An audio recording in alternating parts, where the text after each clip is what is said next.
Panama খালের দুই পাশে থাকা বন্দরগুলোর নিয়ন্ত্রণ এবার চলে যাচ্ছে যুক্তরাষ্ট্র ও সুইস বিনিয়োগকারীদের হাতে। ব্ল্যাকরকের নেতৃত্বে একদল বিনিয়োগকারী $2,280 কোটি কিনে নিয়েছে হংকং ভিত্তিক সিকে হাচিসানের মালিকানাধীন বন্দর ব্যবসার অধিকাংশ শেয়ার। এমন পদক্ষেপকে চীনের আঞ্চলিক প্রভাব কমানোর মার্কিন কৌশলের বড় সাফল্য হিসেবে দেখছেন বিশেষজ্ঞরা। সিকে হাচিসন চীনা সরকারের মালিকানাধীন না হলেও হংকং ভিত্তিক প্রতিষ্ঠান হিসেবে দেশটির আর্থিক নিয়ন্ত্রণের আওতায় পড়ে। 1997 সাল থেকে তারা পানামা খালের গুরুত্বপূর্ণ বন্দর দুটি পরিচালনা করে আসছে। নতুন মালিকানা নিতে হলে পানামা সরকারের অনুমোদন প্রয়োজন হবে।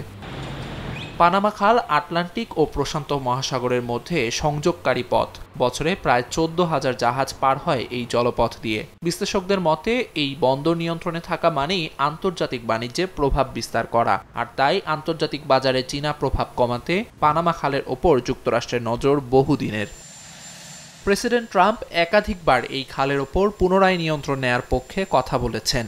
এমনকি গত ফেব্রুয়ারিতে পানামা সফরে মার্কিন পররাষ্ট্রমন্ত্রী মার্কো রুবিও চীনের নিয়ন্ত্রণ কমানোর আহ্বান জানান। যদিও পানামার প্রেসিডেন্ট হোসে রাউল মোলিনো যুক্তরাষ্ট্রের এই দাবি বরাবরই নাকচ করে আসছেন। তিনি সাফ জানান, পানামা খাল পানামার অধীনেই ছিল, আছে এবং থাকবে।